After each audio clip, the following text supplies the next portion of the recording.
Hello, good morning, नमस्कार। सभी का स्वागत है पावर ऑफ नॉलेज लीगल मेरे इस चैनल पे।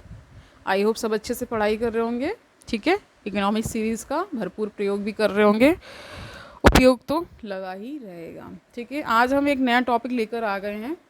एक दो टॉपिक्स और बचे हैं, इसको हम करेंगे और फिर हम इंडियन नेशनल मूवमेंट करने की सोच रहे हैं। तो वो भी बहुत ही इम्पॉर्टेंट है एग्ज़ाम पॉइंट ऑफ व्यू से। ठीक है, आज ले रहे हैं नॉन परफॉर्मिंग एसेट्स। सबने एनपीए के बारे में सुना होगा और दो चार उसमें और भी एडिशनल टॉपिक्स हैं, उनको हम ले लेंगे। कुछ कमिटीज़ हैं, उनके बारे में आपको जानना चाहिए। ठीक है, रिफॉर्म से रिलेटेड। ठीक है, शुरू करते हैं आज का सेशन। Let's get started. तो क्या है नॉन परफॉर्मिंग एसेट? एनपीए जिसे शॉर्ट में बोलते हैं। An asset becomes a non performing when it ceases to generate income for the bank. यानी कि जब ऐसा कोई भी एसेट जो तब एनपीए हो जाता है जब वो कुछ भी बैंक को इनकम के फॉर्म में जनरेट नहीं करता है। ठीक है, banks give loans and advances to borrower. सबको पता है बैंक लोन्स देती है, एडवांस देती है, जो भी आते हैं उनके पास। ठीक है, बोरोवर आते हैं ना। NPAs are loans and advances where borrower has stop making interest or principal repayments for over 90 days. इसमें क्या होता है, एनपीए कब हो जाएगा? जब जो बोरोवर है उसने क्या कर दिया है, इंटरेस्ट और प्रिंसिपल अमाउंट जब जो रीपेमेंट होता है उसको देना ही बंद कर दिया है। ठीक है, 90 डेज़ की अवधि रखी गई है। अब जानते हैं, according to RBI, NPA is a loan or advance or an advance where interest and or instalment of principal remain overdue for a period of more than 90 days in respect of a term loan. यानी कि वो अपना principal ही नहीं दे रहा है 90 days से। ठीक है, ठीक है, या इंटरेस्ट ही नहीं पे कर रहा है, जो भी। ठीक है, ये सारी चीज़ें। The account remains out of order in respect of an overdraft or cash credit. The bill remains overdue for a period of more than 90 days in case of bills purchase and discounted. समझ गए? The instalment of a principal interest thereon remains overdue for 2 crop seasons. ठीक है, for short duration crops. The installment of principal or interest thereon remains overdue for 1 crop season for long duration crops। यानी जहाँ पर short duration crops है वहाँ पे 2 crop season की बात हो रही है, जहाँ पे लॉन्ग ड्यूरेशन क्रॉप्स है वहाँ 1 क्रॉप सीज़न की बात हो रही है कि तब 1 क्रॉप सीज़न हो बीत चुका है और इन्होंने अपना रीपेमेंट जो लोन का होता है, जो उसमें किश्त आती है एक तरह से, और जो भी वो इंटरेस्ट है, इस तरह प्रिंसिपल है, वो नहीं दे रहे हैं, तब ये क्या हो जाता है, एनपीए हो जाता है। ठीक है, आप देखिए इसमें इन्होंने कैटेगरीज ऑफ एनपीएस बताया है कि इनकी 3 कैटेगरीज में डिवाइड किया गया है based on the period to which a loan has remained NPA. It is classified into 3 types. 3 types कौन कौन से हैं? Sub standard assets, doubtful assets and loss assets. तो सब स्टैंडर्ड एसेट कब होगा? An asset which remains as NPAs for less than और equal to 12 months. यानी 12 महीने से कम भी हो सकता है और उसके इक्वल भी हो सकता है। डाउटफुल एसेट्स क्या होता है? N asset which remain in the above category for 12 months. यानी कि 12 महीने बीत चुके हैं और कुछ वहाँ पे वो रिपेमेंट ऑफ लोन नहीं कर रहे हैं, कोई इंटरेस्ट पे नहीं कर रहे हैं, प्रीमियम पे नहीं कर रहे हैं, इस तरह से चीज़ें। लॉस एसेट्स पे क्या होते हैं? Asset where loss has been identified by the bank or the RBI. However, there may be some value remaining it, therefore the loan has not been completely written off। यहाँ पे क्या है, bank के द्वारा या आरबीआई के द्वारा उसे लॉस एसेट कब डिक्लेयर किया जाता है? जब ये बैंक जान लेता है कि लॉस हो चुका है। ठीक है, और पूरा पूरा लोन जो है वो हो चुका है, डूब चुका है, एक तरह से ये चीज़ कह सकते हैं। एनपीए क्राइसिस इन इंडिया जान लेते हैं क्या क्या है। In the last few years gross NPAs of banks, ठीक है, has increased from 2.3% of total loans in 2008 का डाटा है टू 9.3% इन 2017। जो डाटा 2.3% था 2008 में, 2017 में अब कितना बढ़ गया हो चुका है? 9.3% in 2017। As of March 31st 2018, the total volume of gross NPAs in the economy stood कितना है? 2018 का ये मार्च 31, ठीक है, क्लोजिंग टाइम होता है किसी भी फाइनेंशियल ईयर का। तो उसमें एस्टिमेट लगाया गया कि कितना 10.35 लाख करोड़ NPA हुआ। ठीक है, about 85% of these NPAs are from the loans and advances of public sector banks. ठीक है, समझ गए? Fine. From 2000 to 2008 the Indian economy was in a boom phase, यानी कि अच्छा फेज चल रहा था, and banks especially public sector bank started lending extensively to the companies को देने लगे थे, लेंडिंग करने लगे थे कंपनीज को। But as economic growth stagnated, यानी एक तरह से रुक गई economic growth following the global financial crisis of 2008। सबको पता है 2008 में फाइनेंशियल क्राइसिस आए थे, डिप्रेशन एक तरह से हुआ था, रेसेशन आया था। The repayment capability of these companies decrease. ठीक है, रीपेमेंट कर ही नहीं पाई ये companies. This contributed to what is known as India's twin balance sheet problem. इसी को ट्विन बैलेंस शीट प्रॉब्लम कहा जाता है। कभी कोई पूछ ले तो आप बता सकते हैं। Where both the banking sector that give loans and the corporate sector that takes has to repay these loans have come under financial stress में आ गए। ठीक है, there are various external reasons for a rising NPAs in India. बहुत सारे factors हैं। Firstly borrowed funds are not utilize for the purpose which they have borrowed, यानी कि जिस पर्पज़ के लिए बोरोइंग की गई है, यानी कि एक तरह से लोन लिया गया, वो पर्पज़ ही फुलफिल नहीं होता है, एक तरह से वो पर्पज़ ही कहीं गुम हो जाता है जिस पर्पज़ के लिए लिया गया है। ठीक है, वही बोले। सेकेंडली कह रहे हैं कि विलफुल डिफ़ॉल्ट, जैसे इससे पहले वोडाफोन कंपनी ने विलफुल डिफ़ॉल्ट किया था। विलफुल डिफ़ॉल्ट क्या होता है वो हम जानेंगे। एक तरह से वो डिफ़ॉल्ट जो कंपनीज खुद ही अपने आप डिक्लेयर करती हैं कि हम नहीं दे पाएंगे। ठीक है, वही चीज़ है।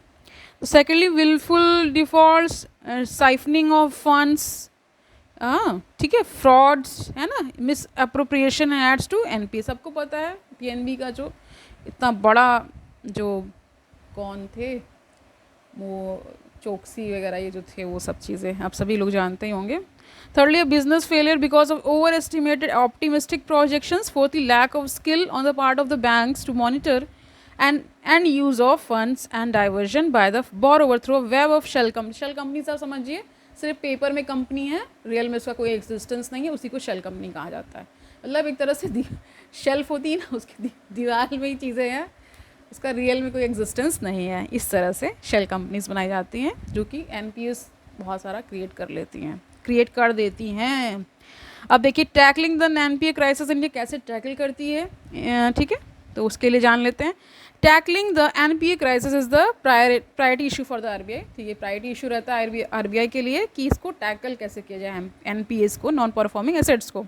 तो government of India and RBI has taken several steps for reducing NPA of the Indian banking sector. ठीक है, विच एज क्या क्या है, डेट रिकवरी ट्रिब्यूनल्स हैं। ठीक है, डीआरटीएस बोलते हैं, डीआरटीज बोलते हैं, debt recover tribunals, debt recovery appellate tribunals. ठीक है, डीआरए जहाँ पे एपलेट मतलब अपील में जा रहे हैं। ब्रॉट इनटू एग्जिस्टेंस कब आया, 1993 में आया, to speedily recover dues of 10 lakhs and above. ठीक है, क्रेडिट इंफॉर्मेशन ब्यूरो है 2000 का। It helps banks by maintaining and sharing data of individual defaulters and wilful defaulters. Third party agency such as CIBIL helps bank with data on borrowers financial health. ये सब data ही एक तरह से बताती हैं कौन कंपनीज विलफुल डिफ़ॉल्ट करती हैं, कोई तो छोड़कर ही चली जाती हैं, किसी का कुछ पता ही नहीं चलता कहाँ चली गई, क्या सिस्टम है, इस तरह से चीज़ें होती हैं। देखिए लोक अदालत भी बनाई गई 2001 का, helpful in tackling recovering small loans. अब देखिए इसमें सरफेजी एक्ट आता है 2002 का, जिसे बोलते हैं the securitisation and reconstruction of financial assets and enforcement of security interest act 2002 का है, बड़ा है ये, इसीलिए इसको शॉर्ट में सरफेजी बोलते हैं, SARFAESI।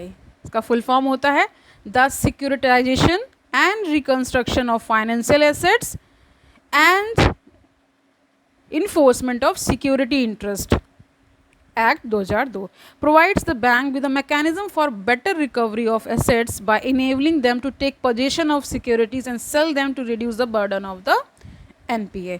It is effective only against secured loans. ठीक है, secured loans के लिए बहुत effective एक तरह से ये है। The major feature of the act is that it allows for the establishment of asset reconstruction companies and asset securitisation companies to handle NPAs and financial institution. अब देखिए इसमें ARC आ रहा है, एसेट रिकंस्ट्रक्शन कंपनीज क्या हैं वो जान लेते हैं। These companies are created under the SARFAESI act 2002 का to unlock value from stressed loans. It buys bad loans and NPAs from banks and financial institution to clear the balance sheet of the banks and financial institution. ये bad loan को एक तरह से खरीद लेती हैं, ठीक है. Some of the ARCs in India are Asset Reconstruction Company Limited, ठीक है, इंडिया लिमिटेड. फिर एक है इसमें ASREC India limited, international asset reconstruction company private limited, ये सारी कंपनीज हैं, ठीक है. अब देखिए इसमें जान लीजिए मिशन इंद्रधनुष 2015 का क्या है. एक तो वो वैक्सीन के लिए था ना, 7 तरह की वैक्सीन लगती हैं डिफरेंट डिजीज़ को टैकल करने के लिए. यहाँ क्या है, यहाँ बैंकिंग सेक्टर में मिशन इंद्रधनुष का मतलब क्या है वो जान लेते हैं. The Indradhanush framework for transforming the PSBs यानी पब्लिक सेक्टर बैंक्स के बारे में बात हो रही. PSBs is short form, represent the most comprehensive reform effort undertaking to revamp the public sector banks and improve their overall performance. तो क्या है इसमें 7 पॉइंट्स क्या हैं. पहला है अपॉइंटमेंट्स, ए से appointment based upon the global practices, best practices and as per the guidelines in the companies act separate post of chairman and managing director would be created. इसके क्या है, एक सेपरेट पोस्ट क्रिएट की जाएगी chairman की और managing director की, ठीक है. बी क्या है, bank board bureau. The BB या BBB will be a body of eminent professionals and officials which will replace the appointments board for the appointment of whole time directors as well as non-executive chairman of PSBs, ठीक है. C से क्या है, capitalisation है. Some of the capital requirements will be provided by Government of India and rest the PSBs will have to raise from the market. कुछ तो government of India capital दे देगी और कुछ उन्हें मार्केट से रेज करना होगा, ठीक है. This will be done through recapitalisation bonds to increase the liquidity in the stress banks, यानी कि रिकैपिटलाइजेशन बॉन्ड्स को लिया जाएगा जिससे क्या होगा, लिक्विडिटी को इंक्रीज किया जाएगा और जो स्ट्रेस्ड बैंक है उनको उस स्ट्रेस से निकाला जाएगा, ठीक है. डी से क्या बता रहे हैं, डी स्ट्रेसिंग, ठीक है. तो क्या है इसमें डी स्ट्रेसिंग में DE है फिर स्ट्रेसिंग है, ठीक है. तो इसमें क्या है, debt recovery tribunals will be set up to fasten the recovery of bad loans in the banking sector so as to make a vibrant debt market for PSB. समझ गए.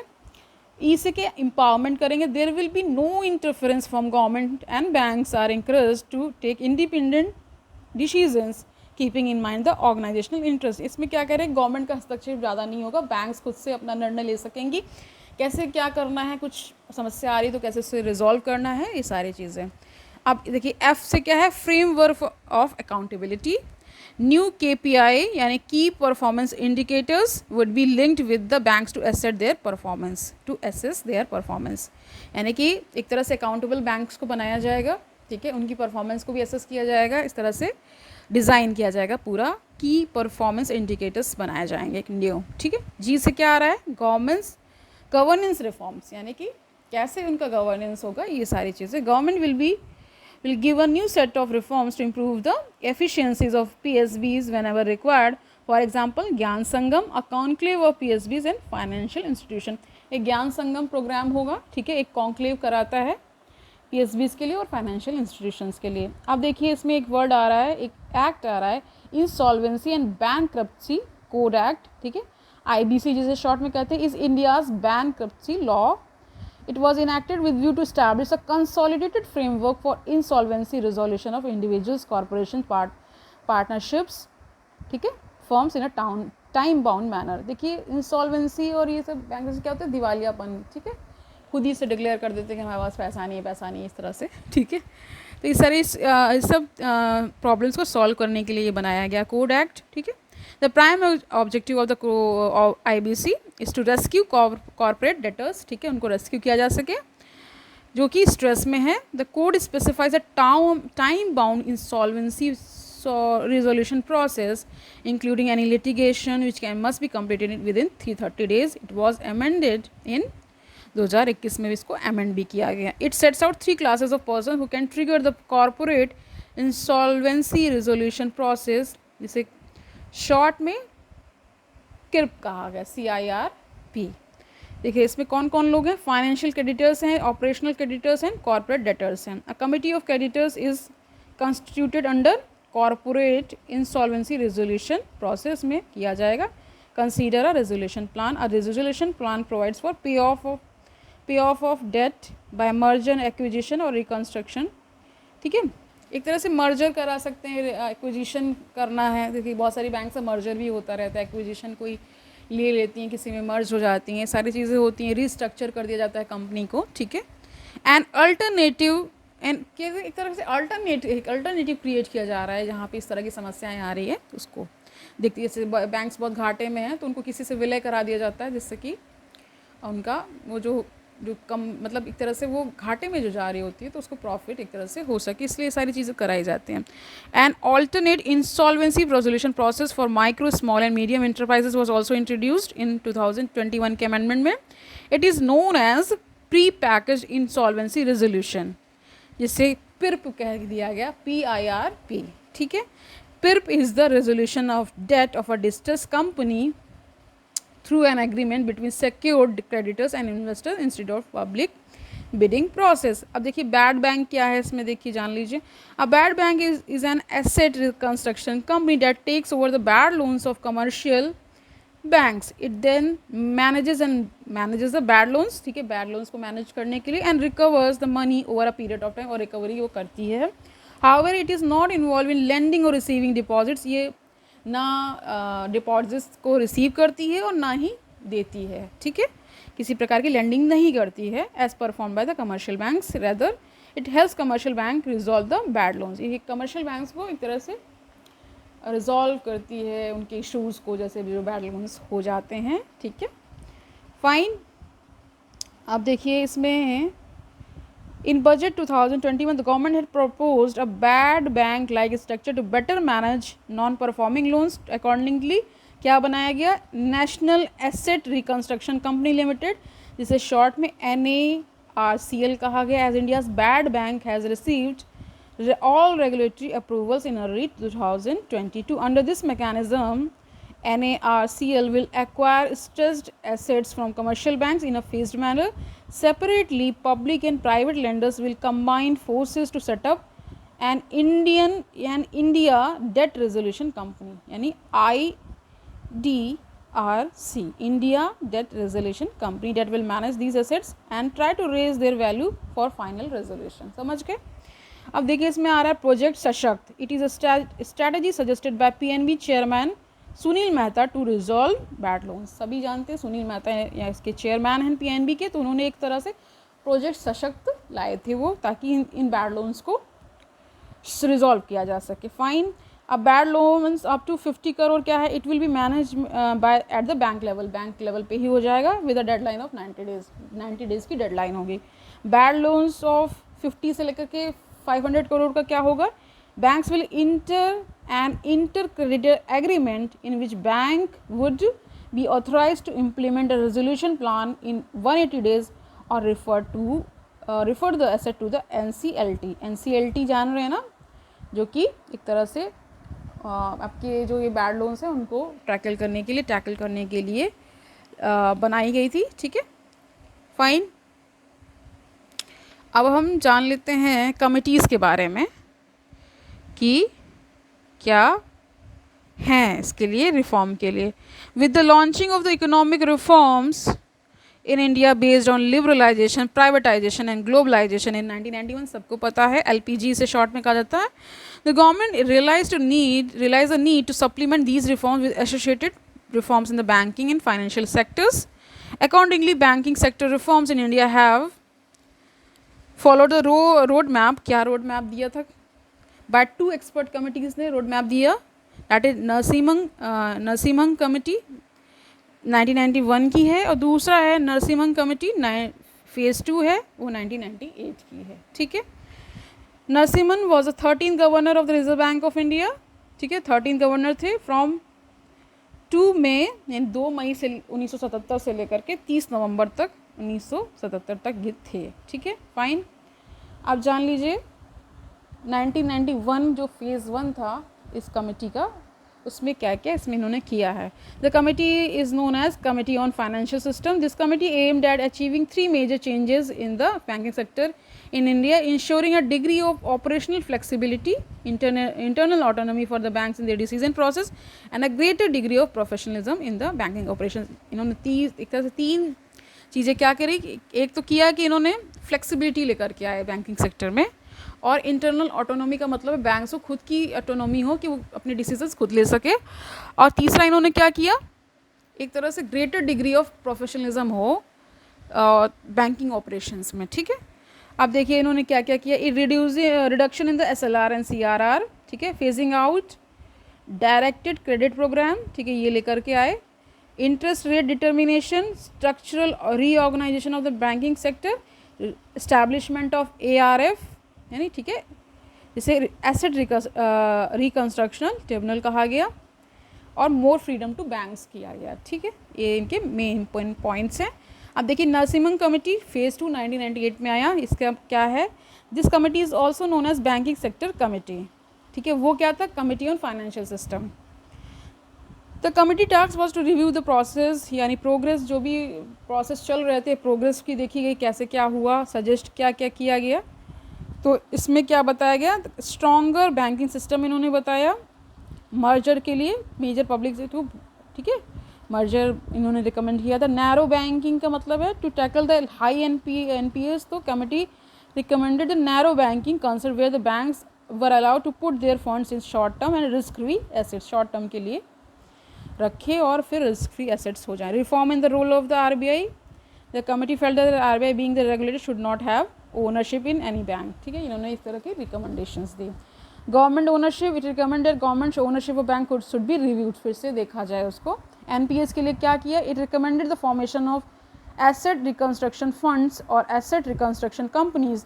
The recommendation led to the introduction of, इसी से आया था SARFAESI act, ठीक है, securitisation and reconstruction of financial assets and enforcement of security interest act, ये 2002 का, इसको शॉर्ट में सरफेसी कहा जाता है। ये नरसिम्हन कमेटी फेज़ 2 जो 1998 में आई थी उसके तहत आया था, ठीक है। कैपिटल एडवोकेसी रेशियो क्या है, it propose that the government should raise the capital adequacy ratio norms. Foreign banks क्या है, it propose to raise the minimum startup capital of up to $25 million for foreign banks from 10 million, यानी पहले $10 million लगता था कोई foreign bank के लिए, अब उन्होंने 25 million का एक तरह से बार लगाया कि इतना होना चाहिए।